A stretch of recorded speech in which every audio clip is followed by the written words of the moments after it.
Personal notice. Danger's my stock and trade. If the job's too tough for you to handle, you got a job for me, George Valentine. Write full details.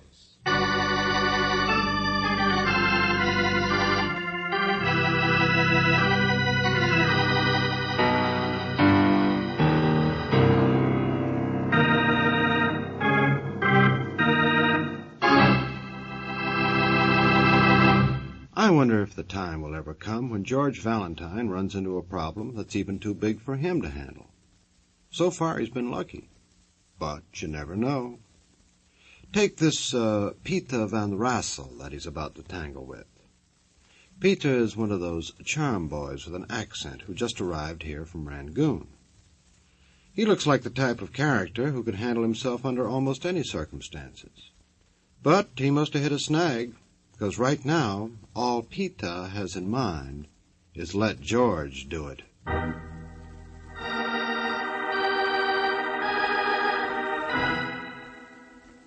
My dear Mr. Valentine, my name is Peter Van Rassel. I'm a research chemist for one of the rubber companies with offices in Rangoon. I have devoted my life to my work, which I suppose to someone else would be about as dull as my own person. It has been years since I have even followed the American newspapers, let alone kept abreast of your customs. I have never been in your city before. Now, I say all this so you will understand how impossible it is for me to locate a certain man without your help. A man who, like myself, has just arrived from Burma. A man who is here, but is not here.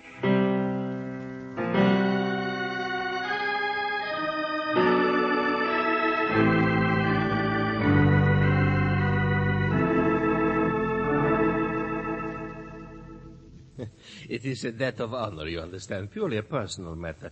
I must see him. I only have a few days before I return to the jungle. Oh, wait a minute, Mr. Van Rossel. You said this man is here, but he isn't here. No, I assure you it is just as confusing to me as it is to you, Miss Brooks. Well, to start at the beginning, what's this man's name? Hollowell. Terence Hollowell. He's about 40 years old. Tall, quite distinguished. Hollowell, does he live here? Did you look him up in the phone book? Oh, yes. He maintains a residence. Well, then what... Now, I telephoned, you see, from my hotel, and I was informed by a caretaker that Mr. Hollowell won't be arriving from Burma until tomorrow. Well, okay. Then he just hasn't got here yet. Now, yes, he has. I came by plane. I'm sure he was at least a day or so ahead of me. Here. No, that's a little torn. Cablegram. Van Rossel, Pan Am, Honolulu. Was waiting for me at the airlines office in Hawaii. Let me see that. Waste of time you're trying to contact me. We'll write in detail, but assure you that under present circumstances, our meeting one another would be needlessly painful to you. A stroke of fate, that's all. Please understand, Terence Hollowell. Now here, this piece here, you see? That cablegram was sent from this city. He sent from here. So he is in town. Yet at his house, they insist he is not. He is here, and he isn't. Mr. Van Rossel, apparently this man doesn't want to see you wherever he is. What sort of person is this Hollowell, anyway? Oh, a traveler, a lecturer. You know, most charming fellow. He stayed with me for a week or so at my plantation north of Rangoon. No, but so easygoing. Not the sort to be mixed up in anything troublesome, you know. And you have no idea what he's talking about in that cablegram? No. And I think I should find out, don't you? There is a pearl necklace, 10 black pearls in a necklace. What's that? Well, that's the only thing I can think of. Hollowell is a man who admires beauty. I helped him to obtain a necklace, that's all. Oh, it's valuable. He paid nearly every penny he had, nearly $2,500 for it over there. So it's worth a lot more here. Oh, yeah. But what could be that... Yeah, I understand you, Mr. Van Rossel. What could have happened to a perfectly nice guy that made him disappear and yet not disappear? Yeah, precisely. Only what do I do when and if I find him? What is it you wanted to see him about in the first place? Oh, naturally, Mr. Valentine. I will explain anything you wish when the time comes. But right now, the urgent question seems to be, why is Terence Holloway trying to hide? And most important of all, where?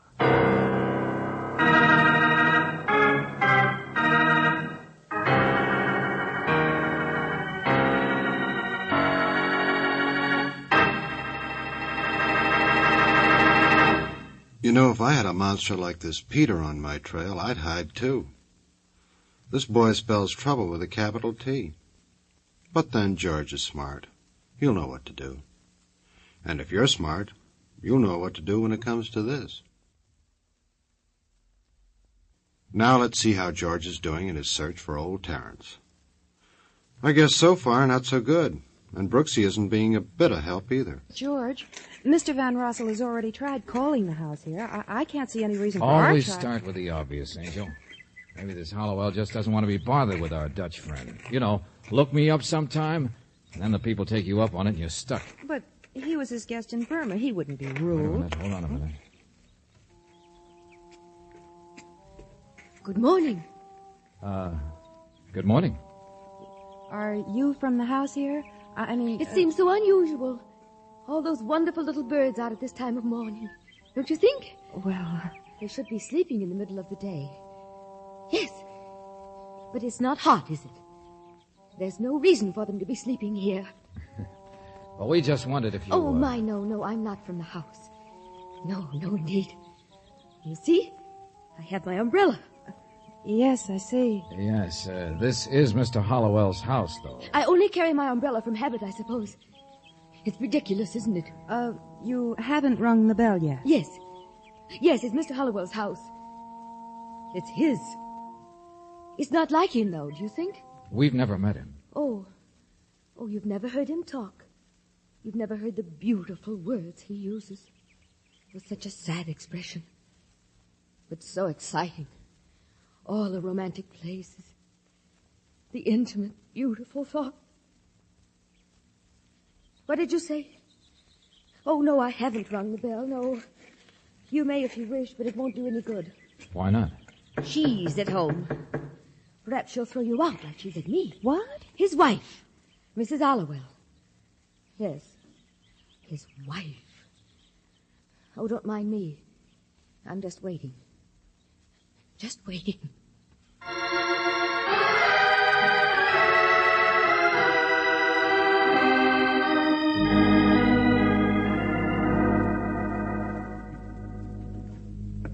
Who hired that maid? I asked you, who hired that maid? Lisa, for heaven's sakes, please. Not a day over 18 and straight out of a model agency, if you ask me. You've seen her. How could any man help seeing her? But I tell you, George, I listen. didn't. Yeah, who the maid did said to hire wait in the her? hall. I won't have her around the house. I did not, Lisa. Now, please, why do you care? It's not your house anymore. You get your separation checks. That's all That's that why matters. I'm here. I haven't had a check for 2 months. You've been holding out again. There isn't any money, I tell you. You're lying. Oh, Lisa, darling, I couldn't lie to you if I tried. Don't you believe? Hello. Is anybody... Oh, excuse me. How do you do? Excuse us. I'm Miss Brooks. This is Mr. Valentine. The maid said to come... Of course. Visitors all over the place. Why not? I'm Mrs. Hollowell. Oh, but then you must be Mr. Hollowell. My name is Cy Kirby. And you walked in and are offended because I make a lot of noise. All right, I don't mind. I'm a nasty woman. Mr. Kirby is my husband's business partner. He belongs here. I don't.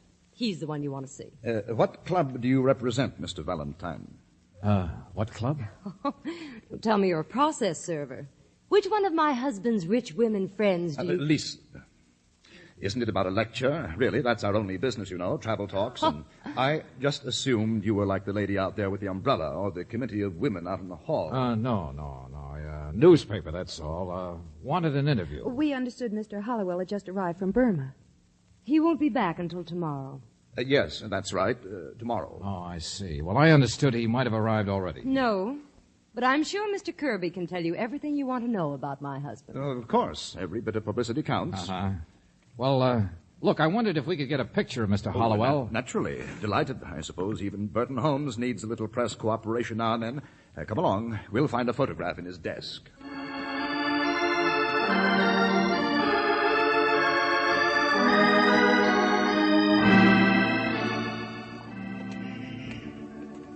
George, you'll never locate a man just by carrying his picture around. I will by a telephone pad, Angel. What? Yeah, it was on his desk. There's the name of an employment agency scribbled on it. It may be just a cockeyed hunch, but come on. Flavin Home Service Employment Agency.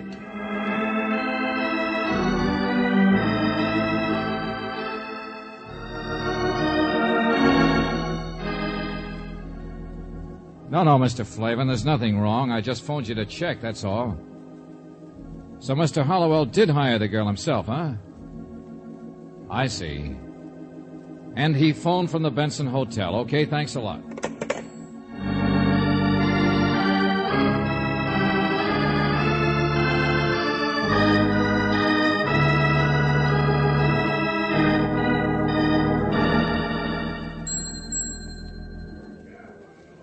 Now, the man in the photograph? Why, yes. Oh, yes. He's staying here at the Benson. His name is...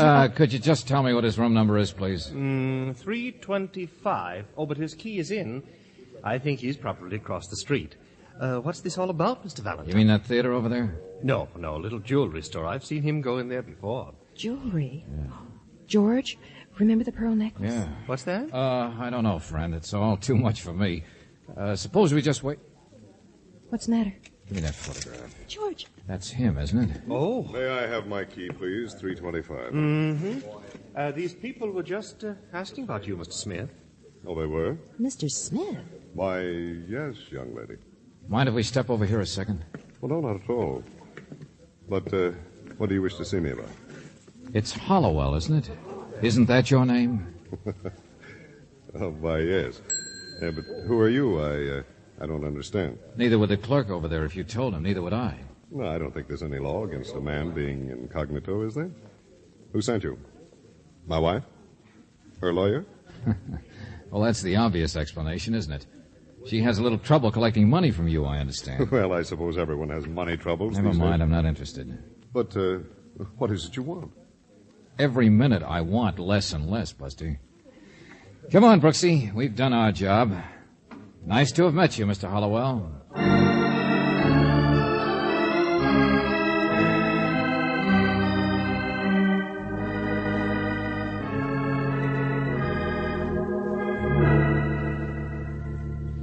But, Mr. Valentine... I located him.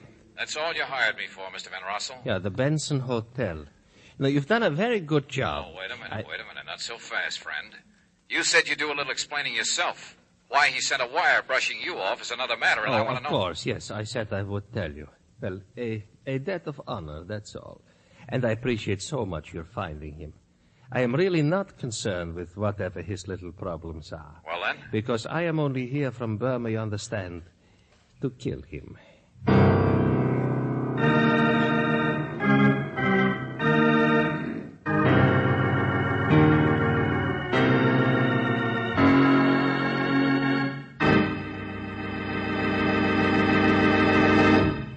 This boy Peter is just full of good news.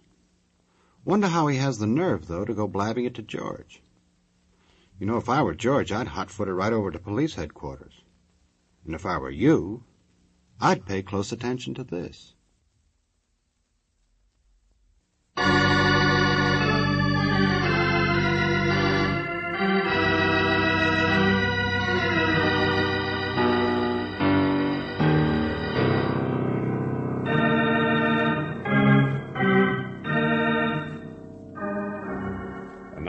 Back to George Valentine. The business of Terence Hollowell is travel talks, only from what his partner says, they're not making much money at it these days. Hollowell has trouble with his wife, too, but most of all, he's likely to have trouble with your client. Because if your name is George Valentine, then you have a harmless-looking client, Mr. Van Rossel, who has just said, thanks for finding Hollowell, because now he can kill him. Hey, wait a minute, you... Van Rossel gone, George? Oh, yeah, sure. Hung up and ran. But it'll take him at least 15 minutes to get over here to the hotel. Well, he wouldn't just come and kill him. Why would he tell you? Why would he warn anybody and then do it? Oh, lots of crazy people in the world, Angel. But this is no time to argue about it. Hollowell went upstairs to his room, didn't he? That's right. Okay, play it safe. Find the house detective. Tell him what it's all about. As if I knew. Tell him to keep Hollowell there until I meet you. Where are you going? To try and tie this together fast so it does make sense. The jeweler's across the street, Angel. That pearl necklace is the only thing I know about that ties a would-be murderer to his corpse.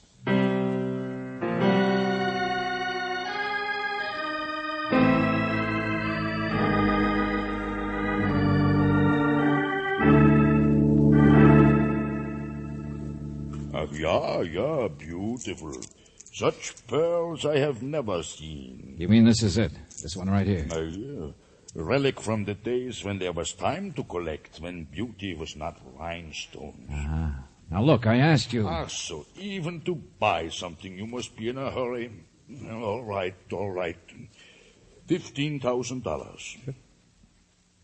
There, you see. Now you think it is too much. Such a hot day, you should take your time. You should sit down. No, I was just surprised they were for sale. Well, with Mr. Hollowell's pearls you asked about... Now, look, he sold them to you. These are the ones he bought in Burma. I know the man who helped him get them. Well, of course he sold them to me. Now I sell them. But he's been spending a lot of time over here. His hotel clerk said he was over... What do you do? Make puzzles for yourself? 2 days I spend making another necklace for Mr. Hollowell. That's all. Cheap, bad one, culture stuff, junk. Wait a minute. You mean he sold you this one for a nice profit, but got you to make an imitation? Every time you turn around, it's got to be a mystery. No imitation, just a bad one, that's all. Pearls, yeah, black ones, but nothing illegal, nothing to fool anyone. Nothing to fool a jeweler. Only to fool a wife, perhaps. Huh?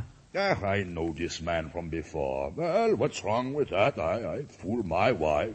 You fool yours, don't you? So, all right, it's a hot day. Yeah, Brooksie. George, he's gone. Mr. Hollowell's gone. You sure? He piled some of his luggage into a cab the minute we left earlier. Oh, brother, everybody disappears. No, George. The starter remembered the address, or at least enough of it. Well, where did Hollowell go? His home. The big travel expert's gone home, that's all. Such a strange thing to do, such goings on. Lady, this George, you should put in a mystery show.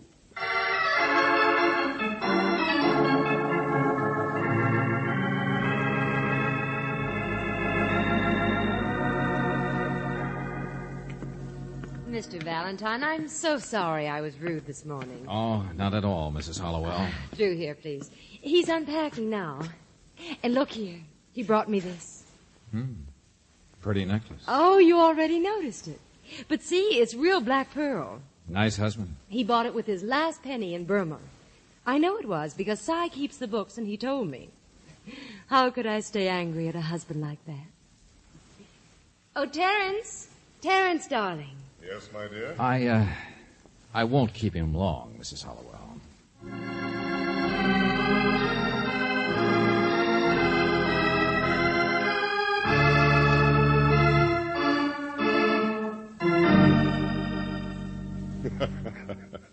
And he wants to kill me, you say, Van Rossel.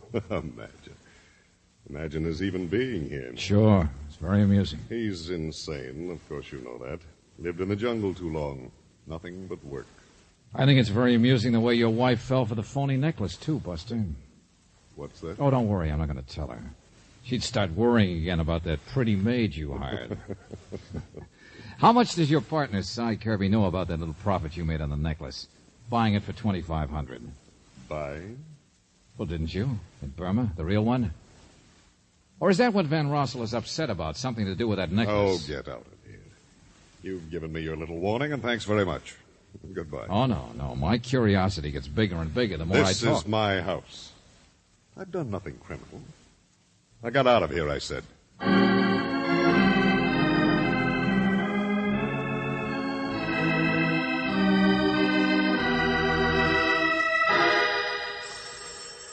I'll get it, George. Hello? Oh, George, it's Lieutenant Johnson. Yeah, I asked him to call us here. Yes, Lieutenant.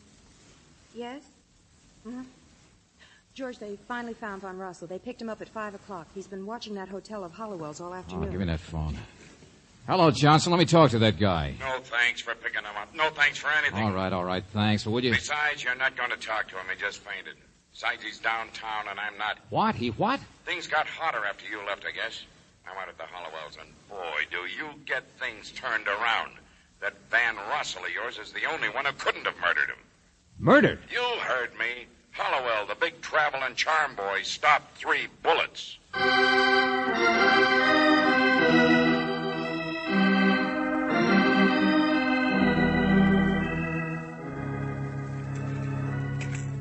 I don't know. I barely got here myself, Valentine. Well, his wife was upset. First she was hating him, then she was... Yeah, I got that. But after you left, she drove to the hotel to get some more of his baggage for him. Took the maid with her.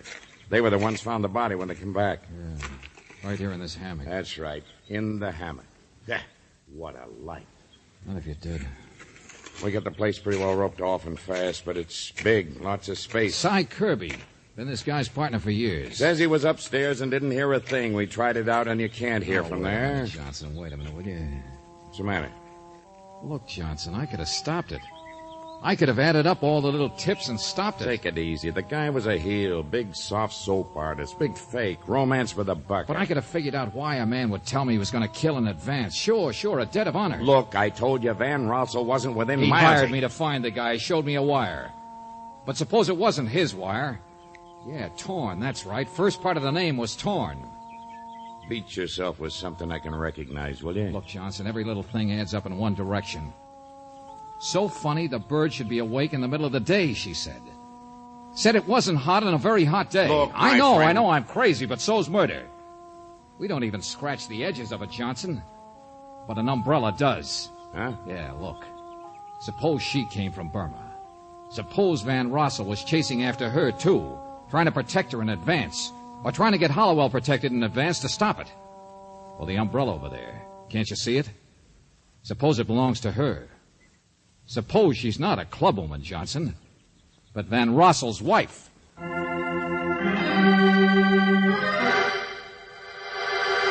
George, there she is. Yeah, I know.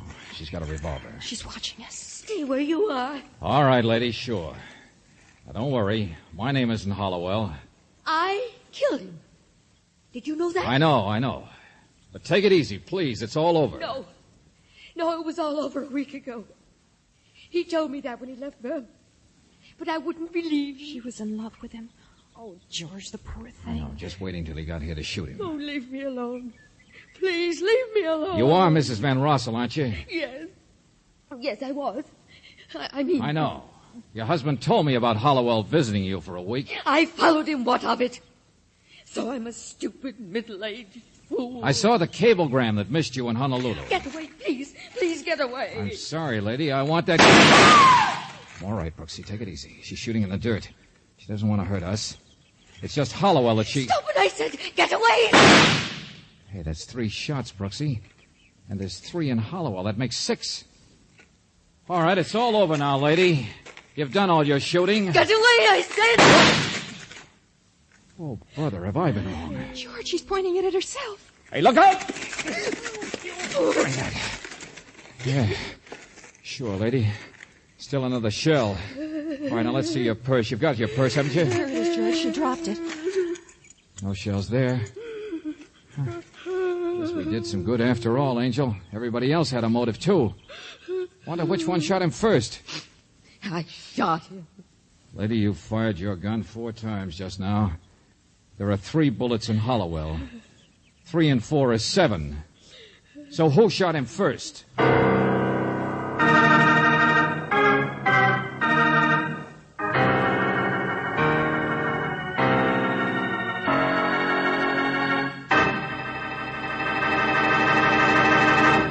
George, that's a very good question. Now, how are you fixed for good answers? Oh, you want a minute to think it over. Okay. You give it some thought, and we'll give this a listen.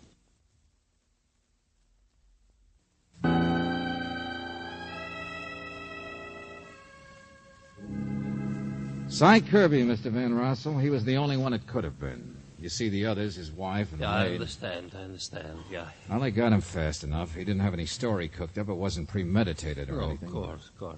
I think they'll be able to prove that your wife only shot a dead body, Mr. Van Rossel. Yeah, I see, You don't really, do you? I mean, you still haven't told us about your wife and Hollowell. And Kirby, that was his partner. Yeah, there was, some difficulty? Well, he'd been holding out on him. Over $10,000 profit on a necklace. The only reason Hollowell lied about his return to Kirby was to give him time to arrange for its sale without anyone knowing. Been going on for years, apparently. This time, Kirby caught up with him. Oh, it wasn't really that, though. It was Mrs. Hollowell.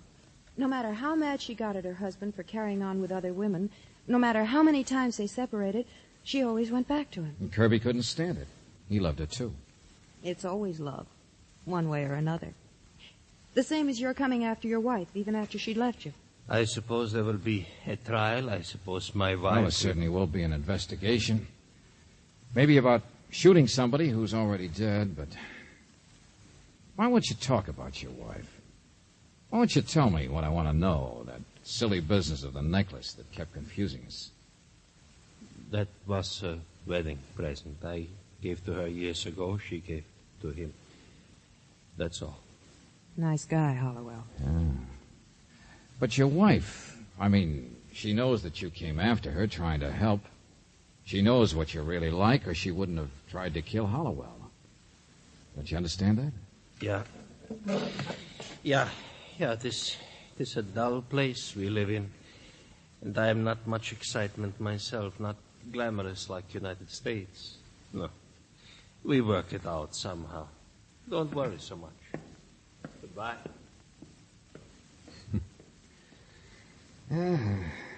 What was that line of yours, Brooksie? One way or another, it's always love. Go on, darling. There's nothing I'd rather hear you talk about.